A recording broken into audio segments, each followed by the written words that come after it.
Buenos días, licenciado y compañeros. Somos el grupo número 4, integrados por Randall Pachay, Yomaira Quitio, Elian Jaime, Andrea Vivar, Tatiana Giler, Cassandra Zambrano, María Alvarado y quienes hablan Nicole Iriano. Vamos a hacer la presentación de la unidad número 3.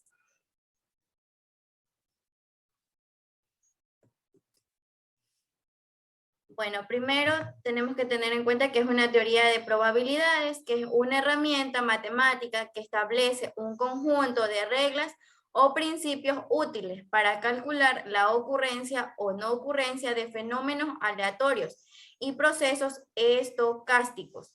Nuestro tema es la diabetes. Como fenómeno aleatorio tenemos que seleccionar a un paciente con diabetes. También tenemos un espacio muestral, lo cual es igual a omega. Aquí van nuestros pacientes diabéticos que están dentro del experimento. Todos los elementos que se encuentran en el espacio muestral son excluyentes. También se va a calcular las probabilidades de los sucesos que tenemos, como son la probabilidad A, que es seleccionar un paciente con diabetes tipo 1, la B, seleccionar un paciente con diabetes gestacional, la C, seleccionar un paciente con diabetes tipo 2. D, seleccionar un paciente que tenga diabetes.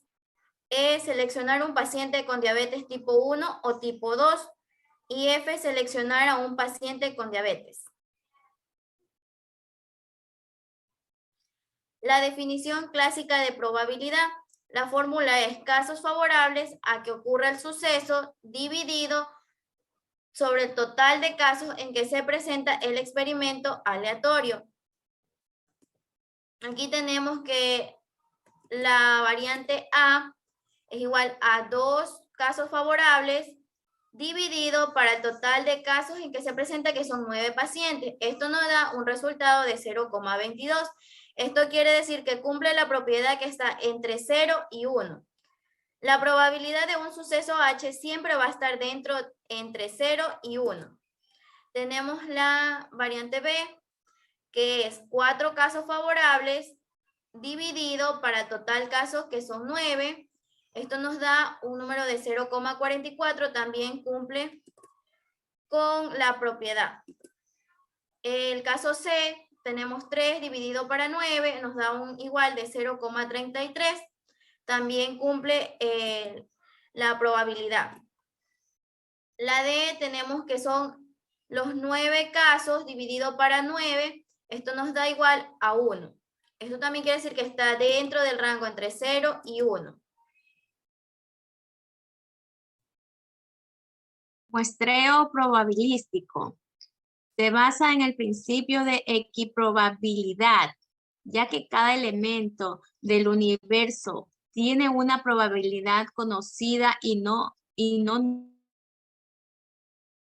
nula de figurar en la muestra. Es decir, todos los elementos del universo pueden formar parte de la muestra. Tipos de muestreo probabilístico: muestreo aleatorio simple, muestreo aleatorio estratificado y muestreo aleatorio por conglomerados.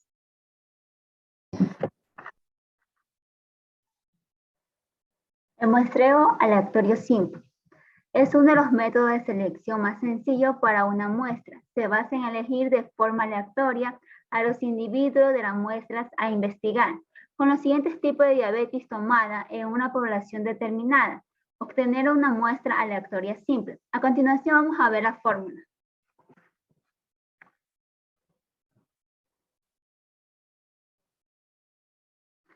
El número de diabéticos que compone la muestra. La fórmula. En el numerador, N es el tamaño de la muestra. N igual 2000, que es el número de la población, por el parámetro estadístico al cuadrado, que es 1,96 al cuadrado, por el parámetro, por la probabilidad de que ocurre y por la probabilidad de que no ocurre. En el denominador, 0,05 al cuadrado es el error por la población, que es 2000, menos 1 más el parámetro estadístico, que es 1,96 al cuadrado, por la probabilidad de que ocurre y por la probabilidad de que no ocurre. En el numerador, N es el tamaño de muestra de la población, que es 2000. por 1,96 al cuadrado, que es el parámetro estadístico por el resultado de la probabilidad de que ocurre y la que no ocurre, que es 0,25. 0,25 por 1,99, 1,999, que es el número de la población, más 3,84, que es el parámetro estadístico por la probabilidad de que ocurre y por la probabilidad de que no ocurre, que es 0,25. El total de número de muestra es el 122. Sobre el muestreo estratificado, se lo define como un tipo de muestreo probabilístico mediante el cual se puede ramificar toda una población en múltiples grupos homogéneos y de esta manera elegir aleatoriamente a miembros finales de los diversos estratos para realizar la investigación. También se comparten ciertas características. Se utiliza también el método del muestreo aleatorio simple. Se elige un individuo de cada estrato para conformar la muestra. A continuación se clasificará a la población en Excel, donde podemos observar que está distribuido cuantitativamente en 3 grupos y todos sumados dan el valor de 322 anteriormente mencionado, que es el número de la muestra que ya observamos. Aquí se puede reflejar el muestreo aleatorio estratificado del Muestreo por conglomerados. Este método es utilizado cuando no es viable o es imposible elaborar una lista exacta de los elementos de una población. Para llevarlo a cabo, los detalles de dicha población ya deben estar agrupados en poblaciones, es decir, que las listas ya deben existir o se pueden crear. Prueba de hipótesis. Una prueba de hipótesis es una regla que especifica si se puede aceptar o rechazar una afirmación acerca de una población, dependiendo de la evidencia proporcionada por una muestra de datos.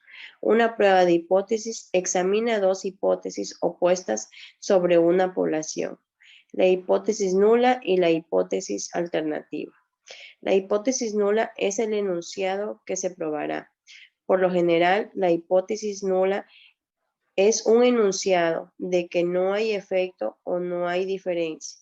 La hipótesis alternativa es el enunciado que se desea poder concluir que es verdadero de acuerdo con la evidencia proporcionada por los datos de la muestra.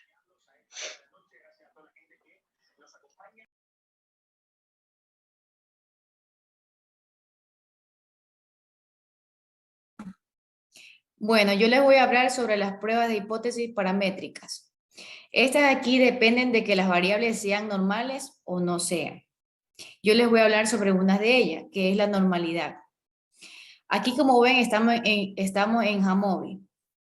Aquí ya hemos hecho lo del análisis, ya hemos hecho lo de las pruebas, la prueba donde dice pruebas T, y ahí ponemos las pruebas T en una muestra. Y aquí es donde se hace la normalidad con una variable cuantitativa. Bueno, aquí estamos trabajando con el COVID y la variable es la presión arterial.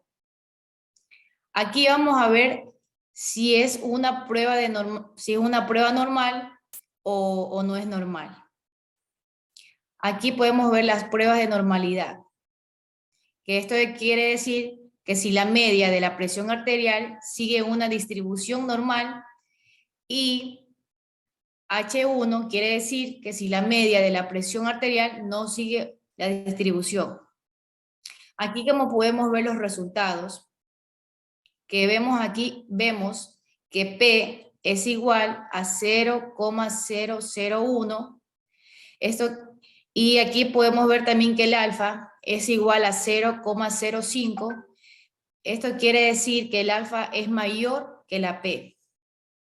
Donde esto da como resultado, esto quiere decir que esos datos no siguen una distribución normal. Bueno, y que a pesar de que dio sí, no era normal o sea, de que dio que no era normal, vamos a suponer que sí.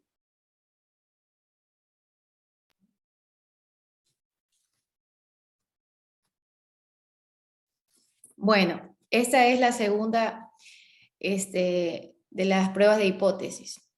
Ahorita vamos a ver la que dice prueba de valor hipotético.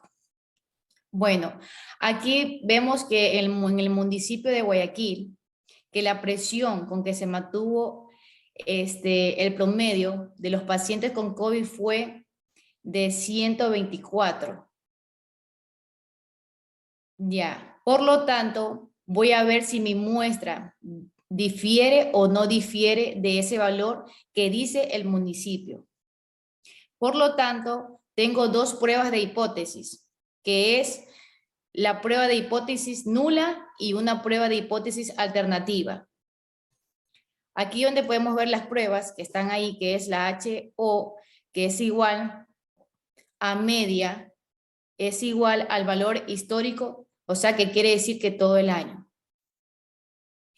Y la H1, que es igual que quiere decir que si son iguales o no son iguales.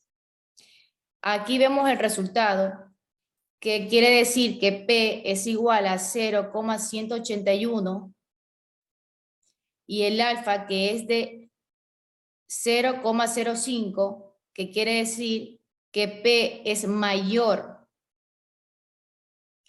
Y esto da como resultado que la muestra no difiere en lo que dice el municipio. Por lo tanto, no hay una diferencia significativa entre la medida de presión arterial de los pacientes con la medida de presión arterial del municipio. Gracias. Bien, continuando con las muestras apareadas, donde podemos observar que la presión arterial 1 contra la presión arterial 2 nos da un valor de 0,401. Por lo tanto, P es igual a 0,401 y ese valor con respecto al alfa que se observa en la parte derecha, donde el valor de alfa es de 0,05, se observa que P es igual al valor de alfa, porque siempre que P sea mayor que alfa, se toma a H sub 0, por lo cual se demostró que la muestra de la media de la presión arterial cuando se ingresaron los pacientes no difiere en la media de la presión arterial una semana después del tratamiento.